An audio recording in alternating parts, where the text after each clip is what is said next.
तुम्ही जेवढं मॉर्निंगमध्ये 5-10 मिनिटांमध्ये प्रॉफिट करताना काही जणांना कमवायला पूर्ण दिवस इव्हन एक वीक काम करावं लागतो. आता ऊसाच्या पलीकडे आपली सरकी खुरपायला आली आहे, त्यांची रोजंदारी किती असते माहिती आहे तुम्हाला? 350 ते 400 रुपये ते चार्जेस घेतात. पण आपण त्याच ठिकाणी एखादा ट्रेड मॉर्निंगमध्ये घेतला, 15 ते 20 हजाराचं कॅपिटल असतं आपल्या रिटेलरचं मोस्ट ऑफ द टाइम, त्याच्यामधून 400-500 रुपयात प्रॉफिट झालं, ते आपल्याला 400-500 रुपयात प्रॉफिट कधीच गोड वाटणार नाही. आपण काय करणार?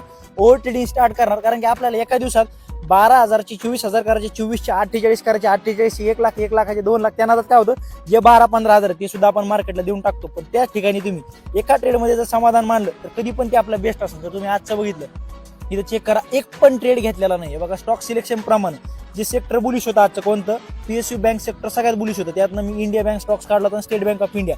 तर दोघांमध्ये मैकी याच्यामध्ये परफेक्ट पॅटर्न म्हटलं, पण इथं माझ्याकडनं ट्रेड मिस आउट झाला. मी कामामध्ये असल्यामुळे ट्रेडला घेऊ शकलो नाही. त्यानंतर बघा कसल्याही प्रकारचा इमोशनल ट्रेड घेतला नाही, आउट ऑफ प्लॅन ट्रेड घेतला नाही आणि माझा इथं दिवस बंद केला.